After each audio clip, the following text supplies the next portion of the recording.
Ah, hello, welcome to Across the Narrow Sea. I am Pontus and this here is Mastermind Andreas Aldrin. Uh, and this is a video broadcast that we will bring you maybe once a month. About, yeah.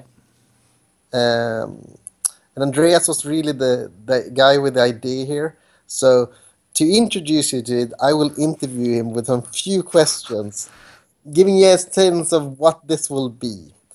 So, first of all, Andreas, will it be just you and me talking? Hopefully not. I'd like to get Jacob Hulten on and Samuel Linde at least on here. Maybe get our new players, talk to them a little bit, would be nice. And that would be the representative of Sweden, but really the point of this place is to talk to people from other countries, right? Oh yeah, yeah. Reaching out and highlighting other metas that might be not be so visible, or for the people who haven't visited them yet, and see how friendly the community is out there. Exactly, yeah. Because I've played some games with a lot of assholes, but the Game of Thrones community to me is stellar. It's always nice, always friendly, always open, and also very unique. Each country has their own representatives and so on. So, going forward, we have our first episode today. Who are we interviewing? We're interviewing Thomas and Vince from Paris. So they will represent the French meta first on, and then later on we have plans to talk to perhaps some people from Spain, perhaps some people from Poland, and then moving on throughout the world. The Philippines would be a great get. Yeah. Discussing both how they grow their community and how their community is, but also, of course, cards and tactics. We'll talk a bit about melee today, for example. Which is a specialty of the French. Yes. Okay. Do you feel ready to do this? I do. Let's jump into it. I think so. Let's talk. So, I know. What's the point of tonight, guys? What are we talking about? We're talking about you guys. We're talking about you guys. So the plan is to do interviews with some of the lesser known metas across the world, showing the prettiest faces of Game of Thrones community from each country, so to say. Nice. First up is France. Cool. Here we It's are. a very, very good first stop. That's the best place to start. It is, isn't it? Yeah. Could you please introduce yourself to the rest of the community so that they know who you are? Who are you, and what is your place in the Game of Thrones community? Well, I maybe will let Laplante. I will let Laplante start then. maybe it will be more funny if I present you and you present me, right? Yes. Ah. Perfect. If you wish so, yeah, sure. So Vince is maybe the guy I met, the nicest guys I ever met. But at the same time, he is one of the worst asshole I've ever met as well. I love him so much. So here you have Melee European champion from 2013, right? Yes. Yeah, and he's one of my fathers from this game. He learned me how to play. He was playing in Paris since 2012, I Yeah, think, a bit before that. around this, and then he moved on London right now, where he live, and well, he's an awesome guy, and what a hell of a player and a builder. Wow, thank you very much. And who is And- Laplante? Who's Laplante? So, Laplante is the awesome French that you can see all over Europe and even the United States if you go to some Thrones tournament. What to say about Laplante? You started to play in 2012, if I a bit Yeah, around before- that. Yeah. And well, you started like every noob, like choosing the Baratheon house and being kicked over by so many other players. And then at some point, like in 2014, you started to find a deck around the Baratheon, so an ersatz of the Baratheon Knights of the Hollow Hill, if it talks to the first edition players. And then you started to grow and to become better and better and better, up to winning the Swedish national in 2014, right? Hey. And Yeah. you made some very nice honor places at some Spanish tournaments, English tournaments as well. You reached the final of the Blackwater Bay. Yep. It's a story of final with you, if I remember correctly, because you reached the final of the European Joust tournament.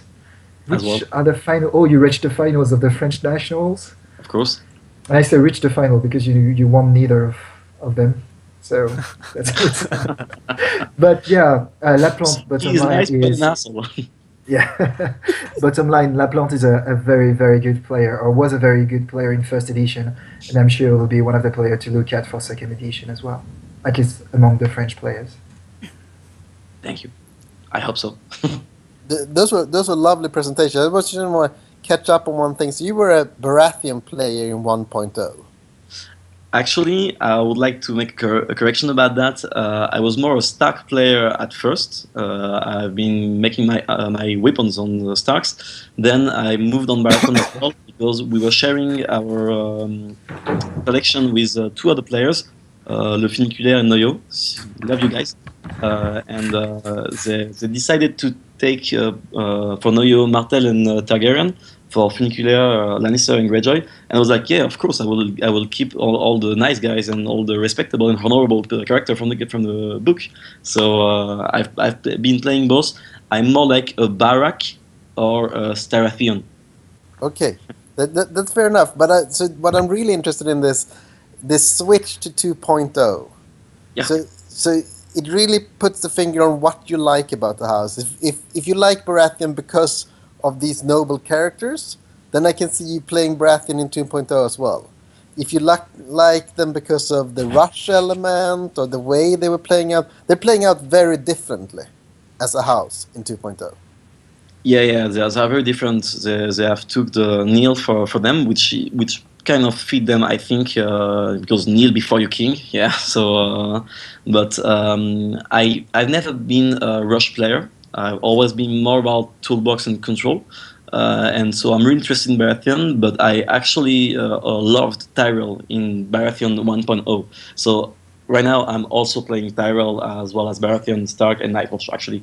But yeah. So I love the changes that have been made in the house. It's very interesting. What I do not like a lot is that, for instance, Lightbringer it's working better on Robert than Stannis. Please. Outside of that, I think it's awesome to have some new toys to play with. I think Lightbringer works better on Robert and Stannis. Yeah, Lightbringer works way better in Robert than Stannis.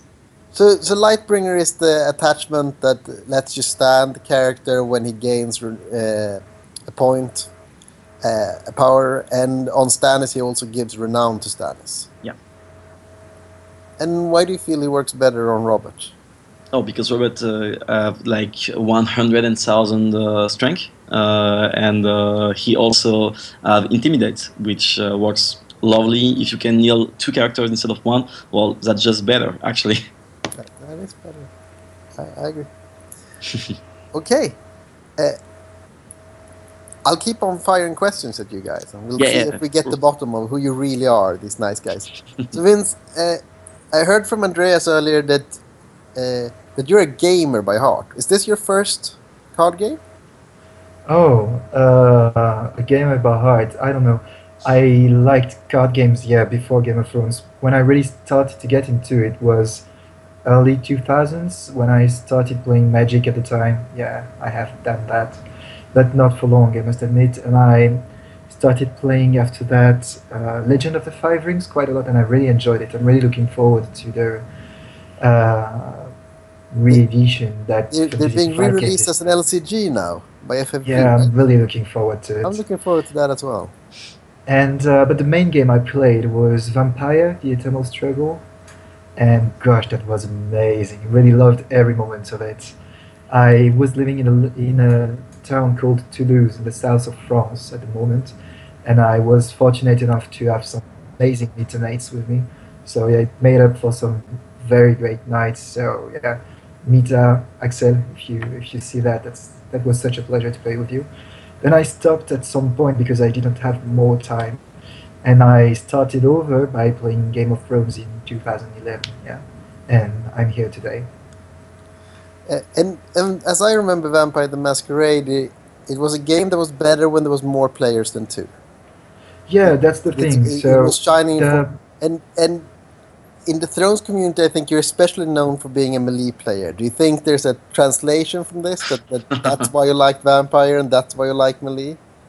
well, there certainly are similar things in those two games, or in this, between this format and Vampire, that make me like Melee a lot. But yeah, so that certainly is that. I mean, so Vampire, you were able to play. The best way to play it was when there were 5 players around the table, and it was this sort of hunter prey thing. It worked really well, and yeah, it's really enjoyable. That's certainly why I like Melee that much. Certainly, yeah. I should have guessed that you were playing Vampire before. I never guessed that Really? I should have. Okay. Well, yeah, but yeah, really love this game, and if you have the opportunity, guys, to try, I know the game has stopped being published, but if I remember correctly, the community is still trying to make it live, organizing a few tournaments here and there regularly. So, if you can give it a try, even if it's just for fun, it makes up a very, very good game with very interesting mechanics. It's So a yeah. nice game. But how did you start with Game of Thrones? The only game that matters. How did you guys, either of you? Did you read the Well, You want to start, books? Lapland? I've read the book. I've then seen the season 1 of the show, and I was like, "That's awesome!" Like all the time, and I was in love with the universe and the whole thing. And then I've been looking forward for a card game since a lot of time because when I was like younger, I played not that much 1 year of Magic, but it was way too expensive, and I had no close friends to play with. So and then I've learned that Noyo and Finiculaire was buying the Game of Thrones the LCG first edition, and I was like, "Damn guys, I'm looking for some players for a card game, and I love this universe as well. So let's go. If you agree that I play with you, well, let's go for it." And then it started. And Vincent? Me, it's sort of a funny story. Actually, it was in late 2010. I had seen the books, the Game of Thrones books, on the shelves of a few libraries here and there in Paris, and it was already appealing to me. And through my work, I started being in touch with all the Game of Thrones license, and I needed to know more about it. So I met the Game of Thrones fan community in France, not the card game, but the general fan base of Game of Thrones in France. And one thing after another, I heard about the card game, I learned about it, and at the time I was wanting to play card games again. So I started to join the Parisian community, and yeah, a night, an evening after another night, and after another evening, I was into it, and yeah, continued playing. That's how I came to Game of Thrones LCG. So you both started playing around 2012 something, both of you, more or less. Yeah. But how old is the Parisian meta? Like, how long have there been a Thrones community before you guys? So to be very precise, I started playing in April 2011. At the time, I should be able to find my first message on the French forum. Yeah, about the French community. Just a small thing about that. It revolves a lot around a French forum on the internet, where the biggest part of the community gathers and can talk about the upcoming tournaments or anything about the card game. So you may end up hearing Lapland and I talking a lot about this forum.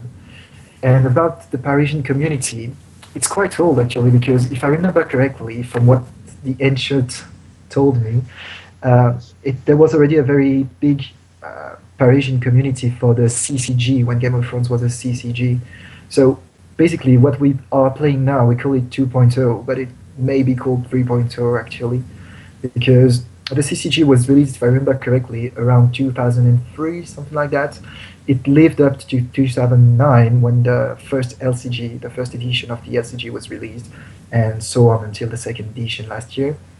The Parisian community started certainly around 2004, 2005, when the French edition of the game has been released, has been published. and continue to go on. I know that when they moved on from CCG to LCG, there has been a huge drop in the community, in the number of players in the Parisian community, but the core of them were still there. When I joined them in 2011, there were already like somewhere around 8 players gathering regularly at the same place, Troll de Jeu, which is the name of the iconic shop we go to in Paris. And yeah, it was in 2011, and in the end, when I left Paris, so in 2014, it was quite often that we were like around 20 at the shop on Tuesday nights. So that's cool. I don't know how it is today because I don't live there anymore.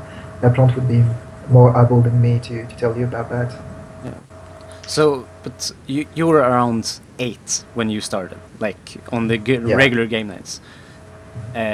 Isn't that a very, very big swing from so until like last year? I think you've been way, way bigger than that. Yeah, when you think about it, so 2011 we were like 8, and it was at the time that the TV series, aired for the first time. And obviously you can see a switch, and I guess it was like that for most of the existing communities at the time. You could see a switch between before the first season of the TV show and after that. So the meta started growing, and in about a year time we were like more 14, and the more the years passed, the more we were. We didn't, I mean, how to say that, it wasn't exponential or even regular, but we were, as I told you, in the end we were about 20 every night, not always the same, but 20 every night. And when we were doing at the time the regionals, but before what they are called today, so sort of the opens, what we call the opens, it was quite regular that we would be coming from all over France, and in any tournament in France actually, to be around 50 to 60 players quite easily. So yeah, I don't really know what to say. I would like to be able to tell you exactly what made the difference growing from a small meta to bigger one, but the thing is that we were in Paris, which is already quite a big city, so it attracts more players. It's easier for us to find new faces to play with. And yeah, because we certainly were organized in one shop, it was easy for everyone to understand how it worked. It was very central in Paris as well, which is always useful when it's easier to get to the shop for players. And yeah, we were lucky enough that the French community was quite organized with regular tournaments, regular events. Not necessarily every month, but every month and a half you would have a big tournament for, as I told you, about 50 players somewhere in France. And it's easy to get there, it's easy to sleep somewhere because everyone is so welcoming that they will host you, basically. So yeah, that's made up for some great moments, and it was nice to see the community grow like that. And the forum that you gather around in the start, La Plante, is that still active? Well, yeah, the forum is of course active. Well, actually, there is more people on the website right now than there have ever been. And is it mostly banter, or is it like strategy? Because I know that in 1.0 there were a couple of, for us who can't read French, the language of heroes, I know, but there were a couple of decks that came out of that forum still that slipped into the English-speaking community, and some of them did really well. Is that still going on? Some kind of communal deck sharing strategy? Well, there is on the forum right now. There's everything. We have the tools to organize some tournaments to give the word to everybody, but as well the tool to discuss about decks, strategy, analysis about cards as well. Well, Vince have been doing some stuff about that. I tried.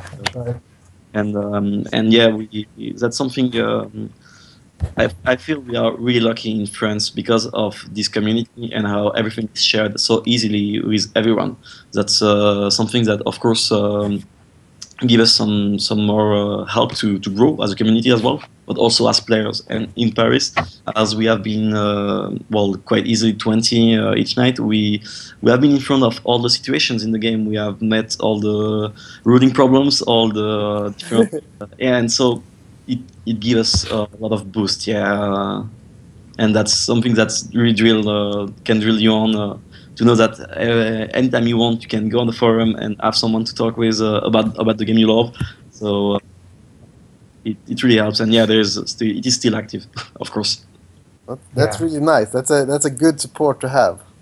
Well, actually, I can't say anything but encourage anyone who wants to make a forum right now for his community. Well, go for it. If you want, you can have a talk with Vince or I to have an idea of what are the topics important, the important topics you have to build on your forum. But it's really a big help, and it will give a lot of bonuses on your community for real.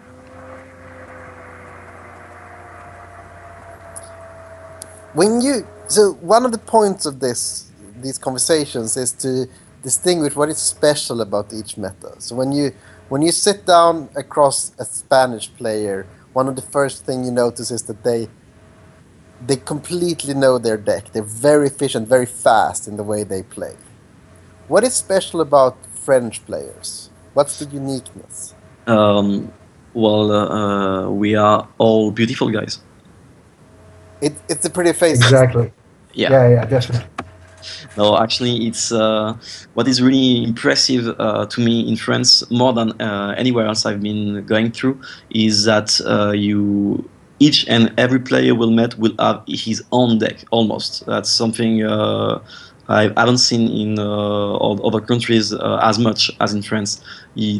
It's pretty important for us to bring our decks. Of course, there are some people that take any deck, but well, we want to have our deck. We want to show our building skills, and that's something that is quite enjoyable. And it's also really enjoyable to know that whoever you will meet someone sympathetic, and that will take time, that will have fun with his own deck, and this party will not look like another one at each step, either on friendly games or in competitive ones. So that's awesome. Vince?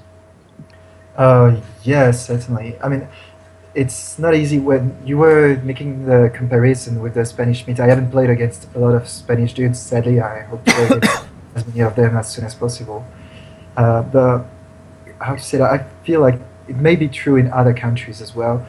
But I know that in France, most of the players have one, maybe two major houses, and they really tend to stick to these houses as much as they can. You have a few players that would play any house or just go with the wind, so to say. But many of the players, yeah, they have like one or two houses they really love, and they play mainly these houses. And it would be very surprising to see them with another deck or another house at a tournament. I don't know if it's like that in other communities, but it's really something that is really marked in the French community. That, I must say, may have been enforced by something we've been doing at our tournaments.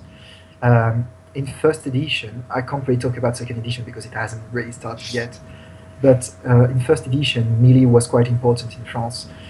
Many players played melee for fun or competitively, and it ended up with us doing the overall ranking. I know it wasn't that spread over Europe or in the world in general, but that means that at the end of the tournament, at the end of the 2 days of tournament, joust, then melee, or the opposite, you would have an overall ranking based on your ranking in joust and your ranking in melee.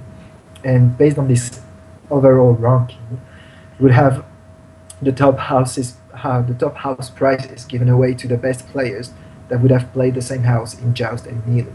So yeah, I guess it really makes the players stick to one house and build sort of a relationship, if we could call it so, with that house. And yeah, it really goes for that. And I must admit, it's really nice, and it creates something very, very interesting and very cool. Something I like a lot. Yeah, that's really enjoyable. For instance, everybody knows that Vince is a great player. He's the chalk master, and everyone knows that. And yeah, that's something really, really cool. Yeah, really enjoyable. But right now, it's more or less dying with 2.0, just to be told. But well. I like what you said about the unique decks. I hadn't thought about this before, because I always think that you guys bring your own decks. But it was also from France that we saw some of these infinite combo decks coming out in 1.0. Oh Yeah. gosh. Which might not be everyone's cup of tea, but surely they are unique decks that these people built very, Yeah. very specific Beautiful. for the building part of it. This deck Yeah. was crazy, man. If we can talk a bit about that, it's a French player from Nice, south of France. His alias is TTC, the three letters TTC, And yeah, he built that deck, that infinite combo deck that normally we shouldn't see in 2.0 given how the mechanics are. But it was impressive. I lost against it at the French Nationals in 2014, and it was terrible. I love it, honestly.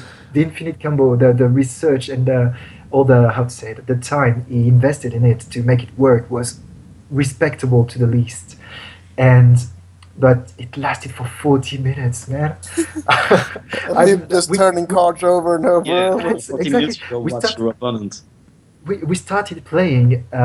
We started playing. So it was in semifinals. So I was very quite hyped, and we started playing. I managed to play the first buttons and to slow him down as much as possible, to attack his hand as much as I could. And at some point, he started his infinite loop combo.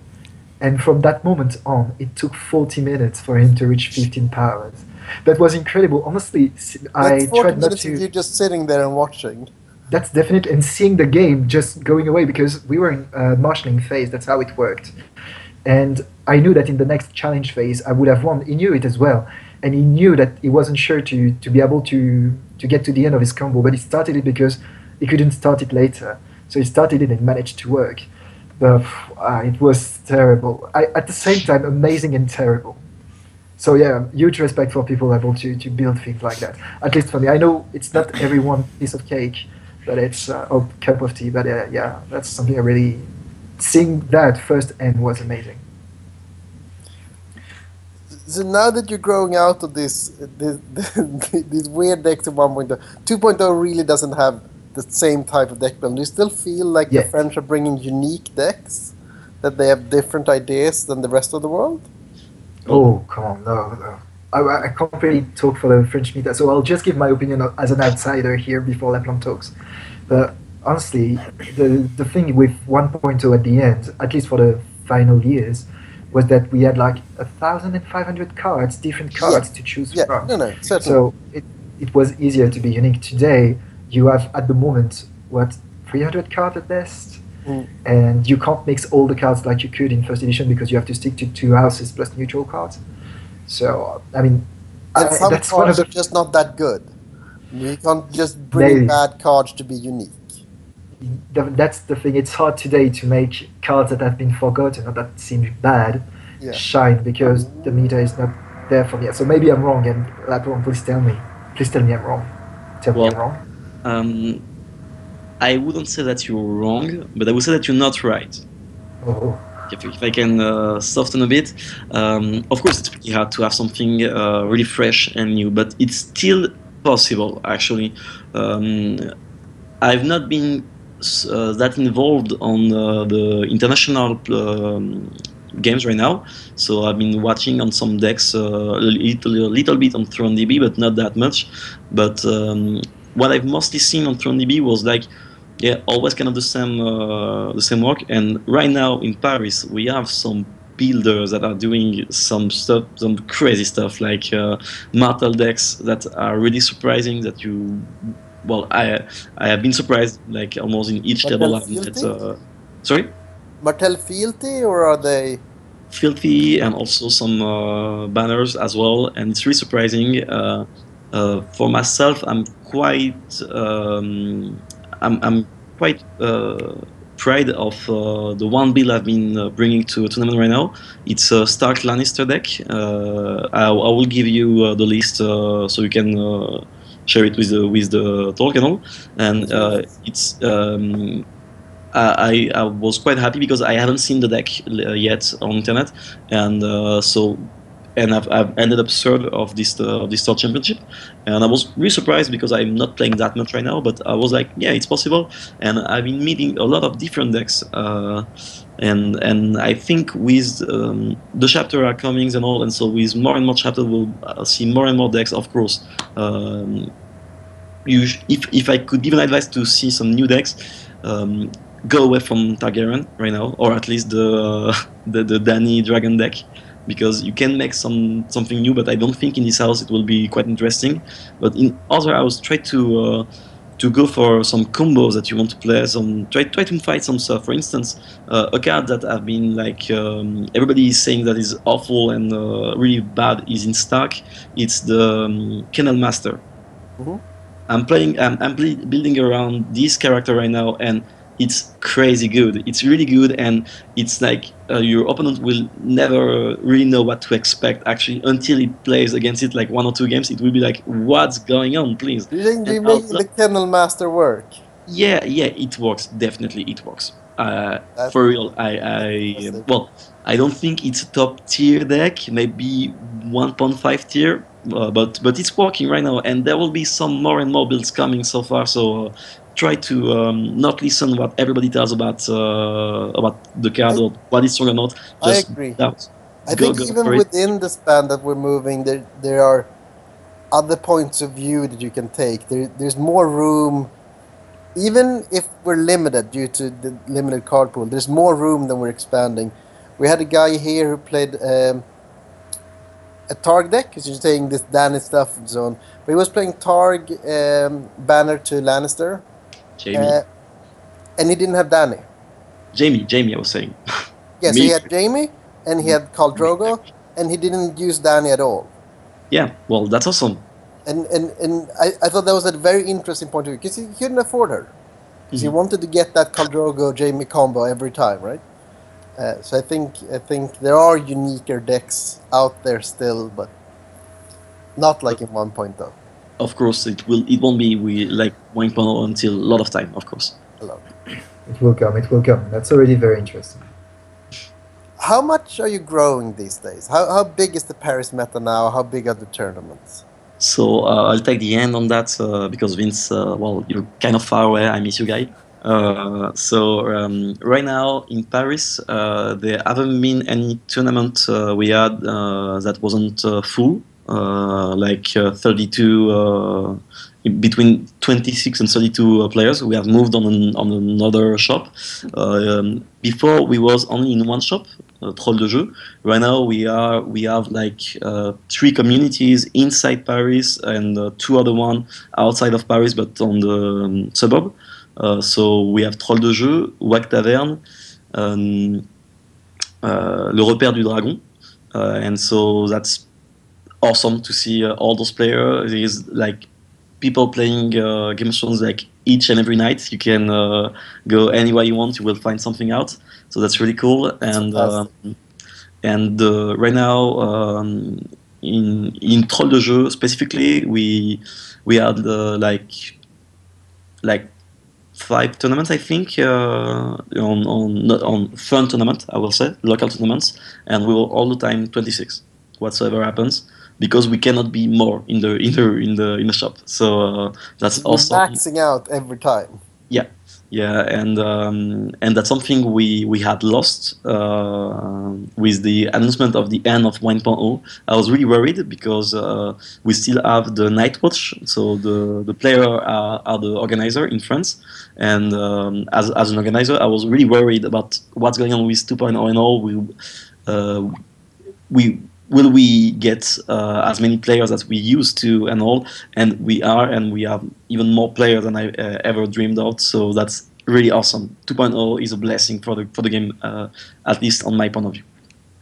And these new players, are they good? Well, we Will have they, some really will good they rock players. Starlight this year? Well, I don't know if a new player will want Shalek because I still don't know if I will be in Shalek. If I will be, I will win it. Yeah, so I will win it. Of course. If I'm not, maybe it can be someone new. Well, actually, not this year, but last year Shalek in final. It's a new player that beat me in final. It was Donovan, which was playing like since 6 months, I Yeah, think.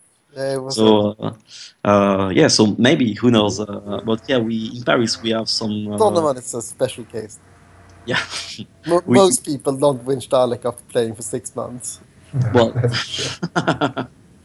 and yeah, in Paris we have some awesome players right now, awesome builders as well. So that's something really enjoyable, and we can see new faces from a lot of communities like Netrunner, Star Wars, LCG as well, and also that's something that is yeah really enjoyable right now. And that's really nice. And you're moving into store championship season and then regionals now? Well, yeah, we already had 6 state championships in France. not in Paris, but in France. I was like, oh, wow.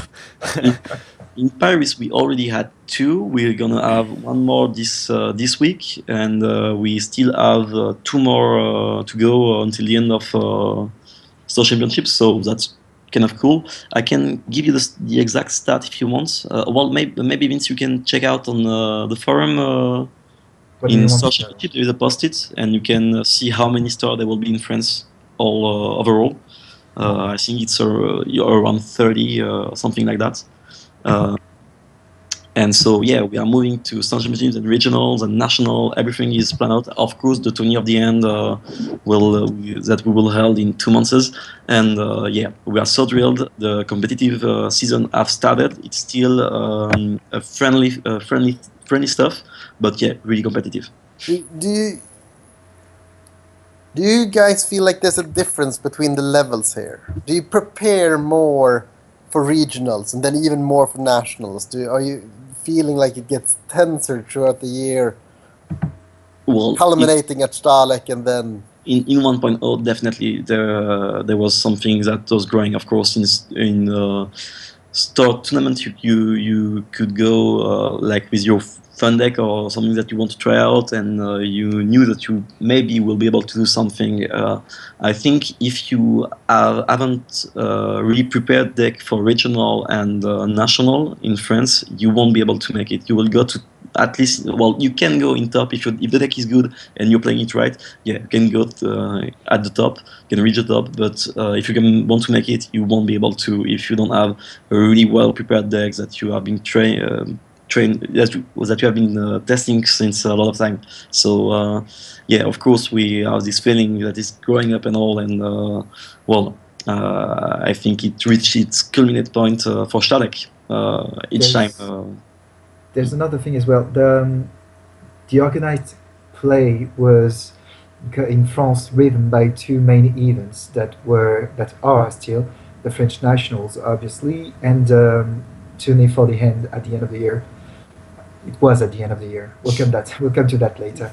But yeah, it was very well written because the French nationals used to be in somewhere between May and June, now July, and the Tourney for the End used to be at the end of the year. So throughout the year, you had those 2 periods where you would play for fun and all, and about 3 weeks, a month before these 2 events, you would have a moment where suddenly everyone was being a bit more wary, like, I may be playing that, I may not be playing that, or this seems very strong, etc., etc. So it was quite fun to see the build up to these 2 very big tournaments. Well, I say very big. Just to talk about the size, that's why they were the biggest tournaments in France. French nationals has been over 100 players for the past 4 years. We were 97 in 2012. More than 100 in 2013, 14. That's fantastic. Yeah, that's amazing. That's always a very great weekend in awesome places. That's very, very good moments. And for the Tourney for the End, it has been a bit lower than nationals, but it's still one of the main events of the year. We were like 75 in 2012. 2013 was, if I remember correctly, about 55 to 60, and so on for the other years. So who knows, maybe this year we will reach a new high, and with 2.0 and all the new players have even more players for the Tourney for the End. That would be great. From all over Europe, guys. Right. Yeah, from what it sounds like, you guys, it could easily double. We'll see. That could be amazing.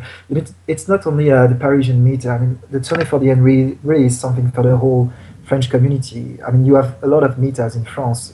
It's hard to count them now, but it should be around maybe 20 cities at least playing regularly Game of Thrones. And when I say cities, I should talk about meters of about 6 to 10 people at least. So you have some very strong meters in west of France with Nantes. You have Nantes, I must say Nantes, but it's true for Nantes, Saint-Nazaire, Vannes, and all these cities that maybe don't ring a bell. But yeah, you have other meters in Lyon, obviously, in Toulouse, in the Far East, in Strasbourg, in Lille. So yeah, that's all the French meters that are really into the Tourney for the Hand. Another thing, Sweden we have 3. 3. It starts by 3. You'll see, it starts by 3, and little by little it grows. It grows, yeah. Well, another thing that makes this tournament important is that a bit like the French nationals, it was being hosted by a different meter every year up until last year, which Yeah. means that, if I remember correctly, 2011 was hosted in Tours, 2012 it was in Paris, 2013 in Bordeaux, 2014 in Lille, 2015 in Paris, and 16 in Paris again. We try to stick that to Paris so that it's easier for European players to come. To come. It's as simple as that. So it means that each and every meter has a story with this tournament, and he has a link, he has a bond with this kind of event. So that's quite cool. That's really nice. And yeah, if I may say, this year we won't have two main events, but three. There will be. It's something that is pretty fresh, and we'll have the Tourney of the End in Paris in April. We'll have Feasts for Field of Fields Fire. of Fire. Yeah, in October, which will be the first Melee European Championship tournament, European Tour. So there will be a special Melee event in the European Championship Tour to have a ticket for Stadek this year. We will make some more Announcements communication about about that. that. Yeah, in time. But yeah, there will be something like that, and of course national. So So, yeah. so why has Melee gotten this special status in France? It seems like you take Melee more serious than any other country. Well, tell that to Andreas. Yeah, I mean, I I played some melee at the regionals and stuff 2 years ago, and I was like, oh, this is pretty cool, but I mean, it's not really a game. It's just for fun. Whoa, then- whoa! And then Please I- tell me that you change your mind.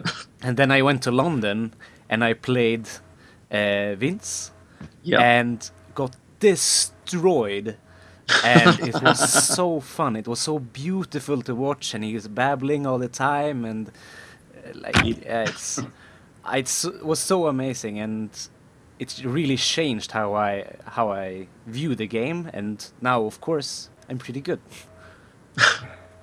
Yeah. For those Well- of you who haven't played Vincent in Melee, he has a special talent. He's able to stab you in your back, and you still like it. Yeah. That's He's Don't not a, get true. bent for That's not nothing. true, Just, guys. oh, that's nice. Here's more of my back to stab your dagger into. It's not true, guys. You're painting a portrait of me. That's terrible. It's just like- Well, just like in Joust when he's playing choke, he's like, no worries, you have -3 gold. No worries, it's all right. Yeah, I love you, Vince. Yeah, you're right. That's all right. That's nothing. it's not true, guys. To reply also to your question, why is Nibali so big in France? There may be multiple reasons for that, and one of the main may be that the ancient players, the players that made it from CCG to LCG, the first edition, were really into melees because it's funny to play with more players. It's very convivial. It's very friendly.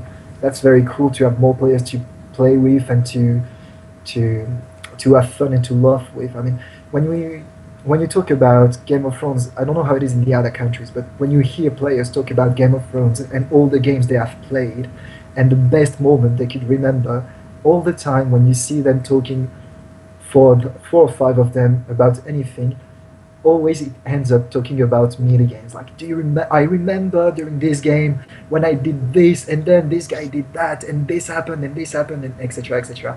I think for me this is a very good example of.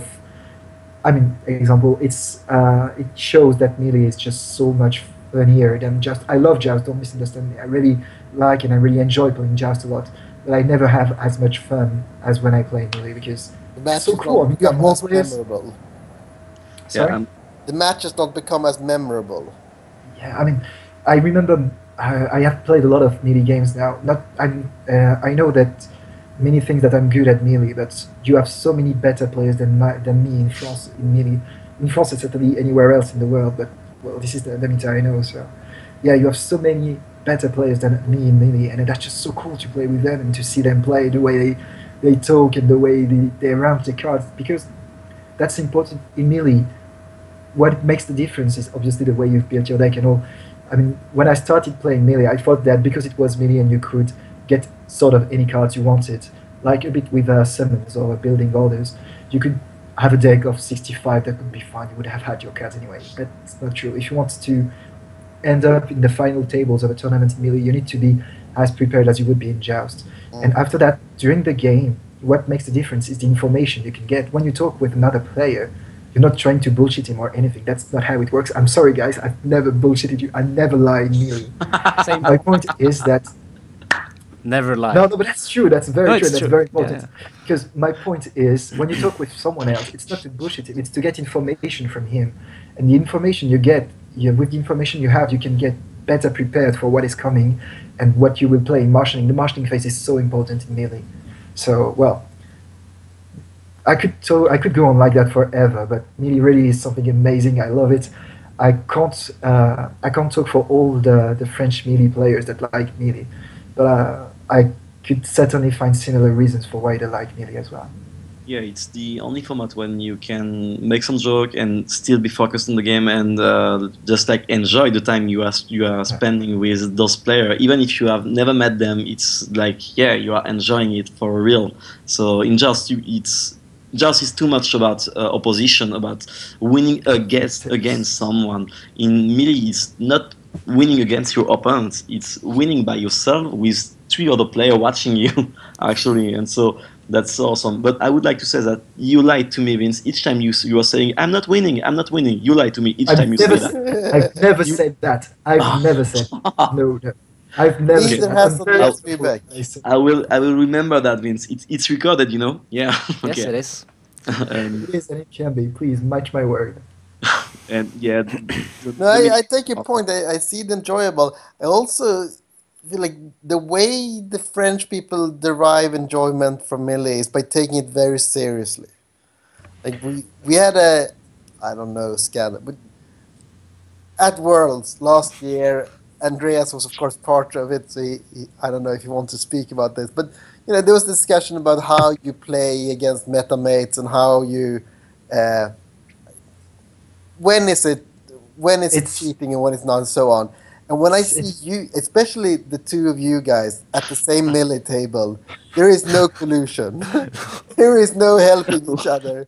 You're I mean, Yeah, well, sorry, Andreas. Yeah, one of my easiest games, not this last year, but the year before at Stalek, was when I played you guys. I won so easy because you fight each other. It was my easiest Well, game. it's not that we fight each other. It's just that maybe we are so focused on winning that we can lose sight of important things. But to come back to what you were saying, Pontus, about how to play Melee and all, we don't have. I mean, we don't have.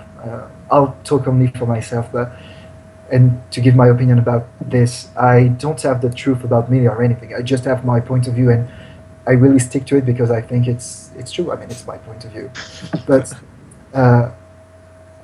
I think it really depends on the meta you play in. If the meta agrees that a certain behavior is okay, then it is okay. You just need to be aware of that before the tournament starts, because if not, you're not playing with the same rules as the other players, and that's what makes it very complicated.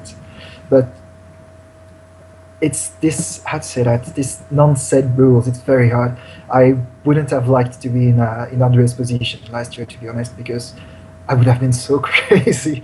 I know I'm not someone to talk loud or anything, but I would have been really, really, I'd say it, maybe not angered, but very, very pissed about that. It's just the way I see it. You always try to win. I've played so many Melee games that I've been turned around by so many incredible things that you wouldn't have seen coming or you wouldn't have even imagined, that I can't imagine not playing for the win. So many things can happen.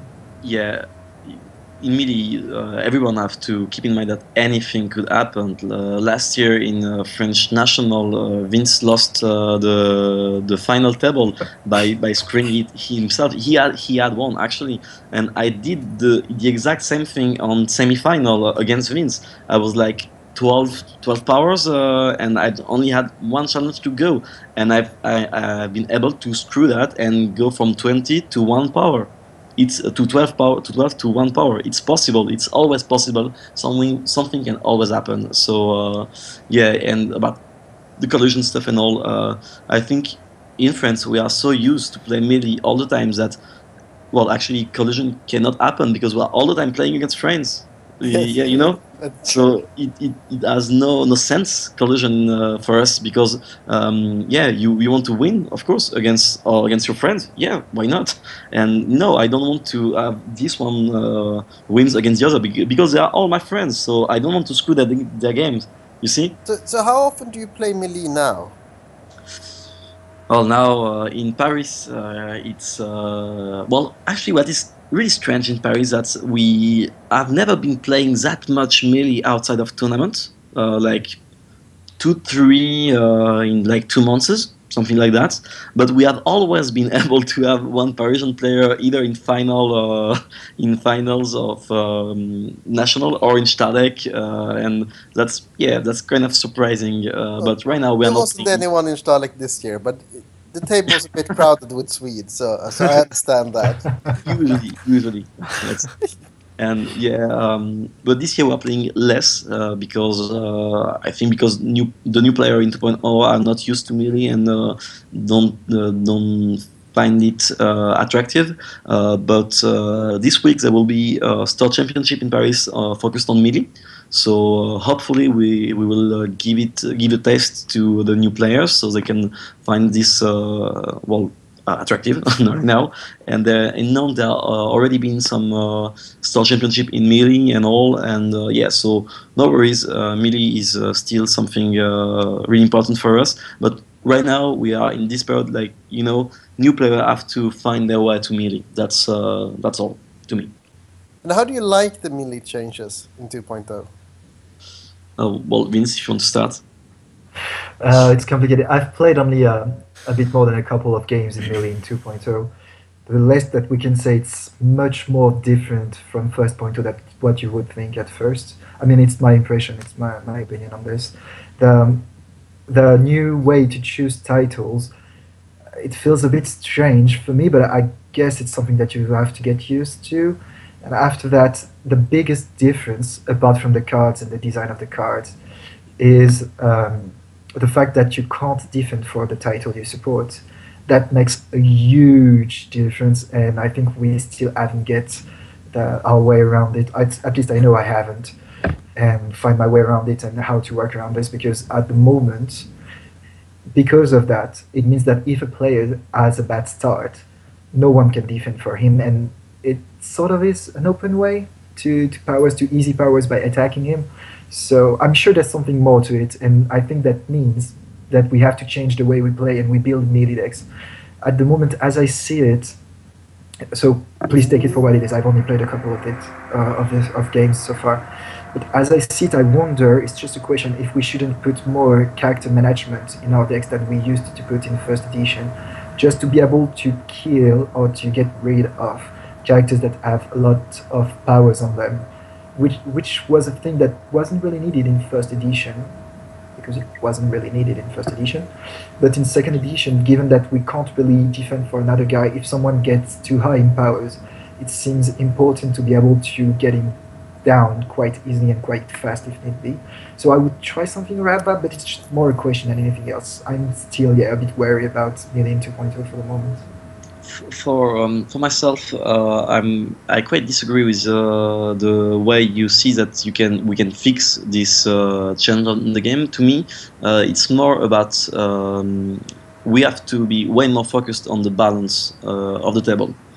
Usually we had to be focused on that. Right now it's way more important. If you see that someone is like down because he had a bad start or something, well, if you want to keep the game safe and a way to still enjoy it until the end and to be able to play it, actually, you should not attack him. You should wait that he get a little bit more stuff and attack the other characters, for instance. And quite not sure that playing more aggressively with some more kills will help that. Actually, I think it's kind of the reverse effect. Well, that's how I've felt it. I've been playing not that much neither. I've been playing like in World Championship. I've been to the final of this side event, and yeah, when someone was playing a lot of kills, really aggro decks, it was just a way to piss off the other players at this moment. So if you, well, if I, well, I will give an advice, even if I don't know if I'm right to do so. If you play some kills, play them smart. Don't just kill characters because of killing characters. If you have to kill characters, focus on power level, and on board balance more than anything. The board balance is right now really important, and we still have to find some way to help on that. There is a lot of cross-table effect right now, way more than in 1.0. For instance, Ariota is something this cross-table. Each of the burn effect are cross-table right now, so there are ways to deal even when you're not participating in a challenge. Yeah, there are some stuff to do about Kaleot is as well cross-table, for instance, and so we have to focus on those effects more than kill, to me, to balance this loss of the support system, which is, to me, yeah, like I agree with Vince, is the biggest change in the game right now. I kind of love the new way of choosing titles. Because it's really rewarding when you have guessed right on what title to take. For instance, when you're last player and you have you can still make some choices, and it's way more rewarding when you say, yeah, I got it, I got the right one, and I didn't knew what my opponent had. So yeah, that's something interesting as well. Last melee question: are there any cards that you feel are just okay in Joust, but really shine in melee in 2.0? Are there any melee cards yet? Well, yeah, of course there is at least Superior Claim. Yes, Superior Claim, at least. Say again? Superior Claim. Superior Claim. Yeah. It's the event that costs 1, that's it? 0. And if you Zero. win a power... 0? If you win Zero. a power challenge by 5 difference of strength, you gain 2 powers. Yeah. Yeah, so this card is kind of so-so in Joust, but in melee it shines because melee is way more about rush than Joust. In 1.0 it was on the restricted list in melee, and there was really no one asking for it to be restricted in Joust. Well, yeah, I think it will end up by being restricted in melee as well, when we'll have more and more power creeping effects. And the other card that I can see that is kind of not that great in Joust, I just forget it. I had it in my... I had it, I just forget it. Hold on, you will come back. Vince, if you have any idea.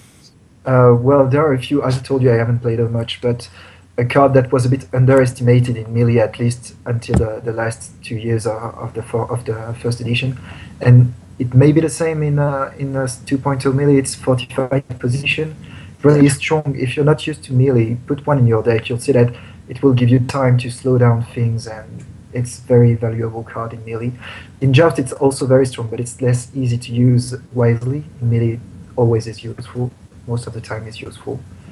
Apart from that, it's not easy. I mean, any card that would create powers, apart from the Renown, obviously, because it's easy. So Doran's Game, maybe? And Doran's Game? Doran's Game? That's basically it. Yeah, it's basically...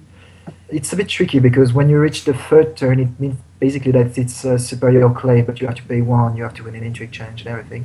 That's still power grab. Apart from that, I'm not able to tell now, I'm sorry.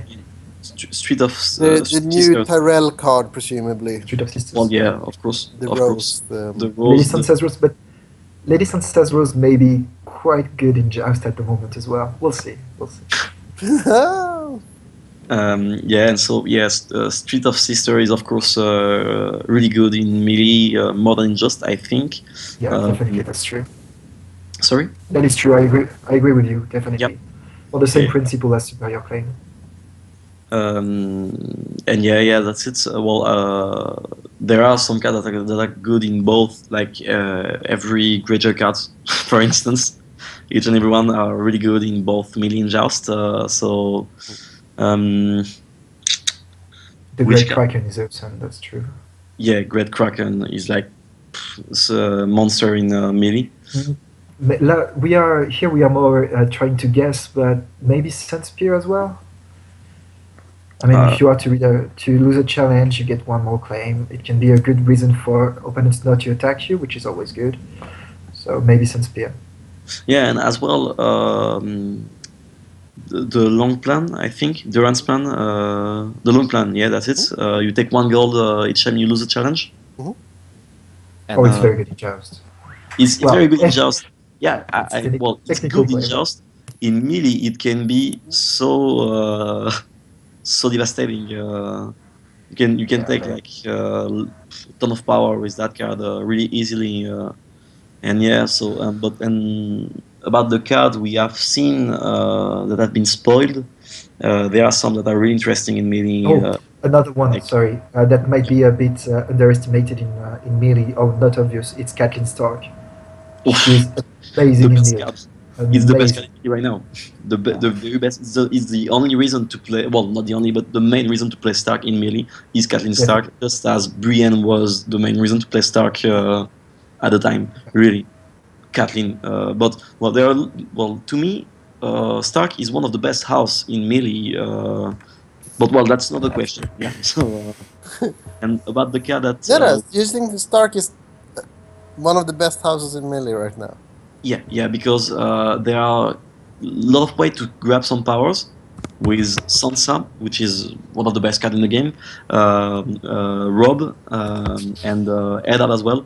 And Eddard is, well, yeah, for instance, a card that is so unjust and really good in melee is Eddard. Eddard Stark Yeah. is not that great in just. In melee, he is a monster.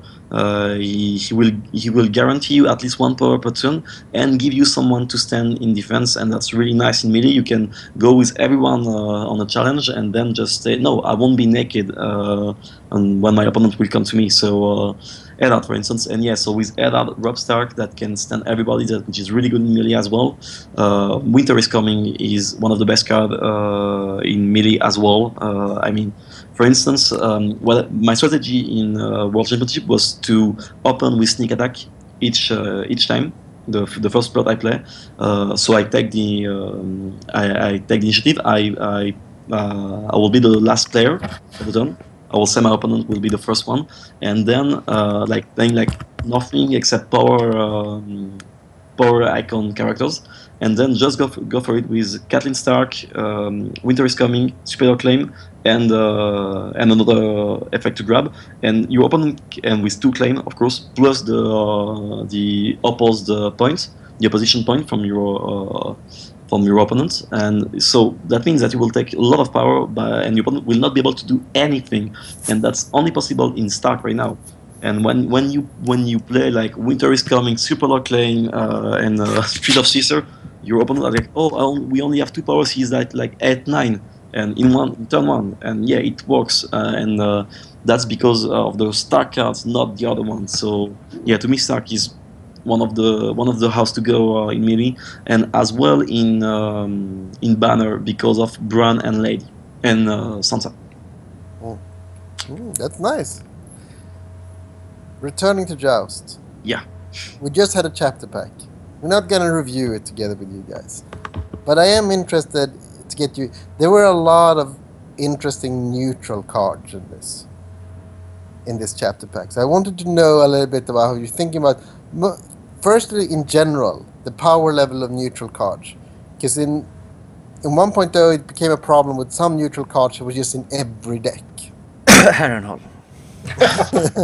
That wasn't a problem, Not guys. just Harrenhal, but also Shadow Jamie. I mean, we were seeing several cards that were just staples across the board. Preston got restricted. And to me, it seems like Sirio that just came out. What do you think about that card? Well, if I can start for myself, I love Sirio Farrell. He's an awesome card, and he will see play in a lot of decks. But actually, you have to keep in mind that 5 gold neutral is expensive. So to me, the houses that could really perform with it will be the decks will be the ones that play Aryan, because Aryan allows you to play 5 cost neutral characters for nothing. And here you can have something out. And yeah, so I'm not sure if we will see him in that much decks, but yeah, we'll definitely see it. It's a really strong card. So beware of him, but I don't think it's on a You're Harnal teasing or out too Preston quickly. level. It's not a Harnal or Preston level. So yeah, for now I'm okay with that. I agree with Lapland. That's actually exactly what I was about to say. The card is very interesting, very strong. Adding stealth today, given that there are not that many keywords in the game, is really interesting. Plus an icon, but it still costs 5, and it's not a lord like Varys or Littlefinger, so you'll Yeah. find it And harder to it's play than the others. And also, three strength. yeah, if he gets Milk of the Poppy or Fortified Position, it's useless. Definitely, but it's still very strong. It's a very interesting card. It will certainly be a nice addition to a few decks, that's for sure. Just don't underestimate the fact that it costs 5. Yeah. A card But I still- really liked in this set is Shadow Black Lane. You're don't playing know. Targaryen, right? No, no, no. I not for my deck or anything like Okay. that, but more that this is. I'm trying to get at what I think neutral cards should be. Yeah. And this is a card that could go in any faction and help a certain type of deck. Yeah. Well, the more and more the game will grow, the more and more this card will see play. That's to me right now. It's playable in not so many houses. I think mostly Tyrell and Targaryens are the easiest deck to add it. But in the future, the more and more we'll see in-house events, the more and more we'll see this card. And yeah, so it's a really interesting card. I totally agree with you. But right now, it's not an overpowered one. But it could start to be something problematic if we have two strong events coming. So yeah. It's a card that can only become better You But can only come better. with That- huge that- with a that's huge true. potential. But it will still always require an investment in events for your deck. You need to go that route You rather will, than some other you will route. always Well, have it. Well, I wouldn't say always, but if as long as you start running like 6 to 8 in-house events, which will be the case in a few months' time, I don't know, like when the second cycle will be out, which is not that long ago in a game time. So it will certainly become amazing. It will certainly become a staple for a certain type of decks. Actually, I sincerely think it will be a very interesting card because it will not be too overpowered. Generally speaking, it's not for first edition player an Iron Owl type of card, but it will be very interesting in some combo decks that we still need in the game to have a balance, at least to my opinion. I agree. The last card I want to gauge your support of is Political Disaster. Oh my god, no, please. The Destroyer of Location. What do you think see about that this card? reaction? The Greyjoy player.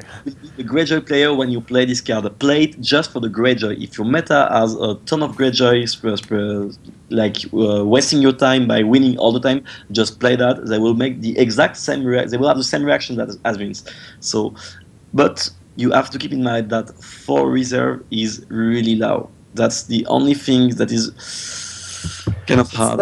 It's not the so we compare it with my reaction comes from a similar card that existed in first edition, and that would actually be a real problem for Greyjoy players and for any deck that was running a lot of locations, and Greyjoy was the house that was running a lot of location by definition, and here in second edition, so as Lapland said, the 4 reserve value is really harsh on the end, so. Well, it's not a plot that you should play at the beginning of the game, so maybe later in the game it's okay because you will have your card advantage engine into play and you will be able to overcome that quite quickly after that. But the biggest difference is that here the effect cannot be saved, which means that today, given the amount of unique locations I have in my deck and the amount of dupes I play, I was even wondering if I shouldn't be playing it myself so that I dupe my locations, then I political disaster, and I still have an advantage on that. But that's terrible. Don't play it. This is evil. If you play that, you are evil. Don't do it. Play it, but also play it with some put to the torch as well. And then you will win against Greyjoy. No worries. Well, it's hard today because as I see the game, but it's only my opinion. characters with renown are very important, and I don't know how much you can afford managing locations today. It will certainly become better. It's a bit like Shadow Black Lane. It's a plot that you will consider in your deck certainly later in the later stages of the game when there will be more locations to deal with, more powerful locations that will be, I'd say that, in proportion more important than they are now compared to the characters. But today I don't really see why you would be playing it in a competitive deck, apart from the very reason to meta a very, very specific matchup.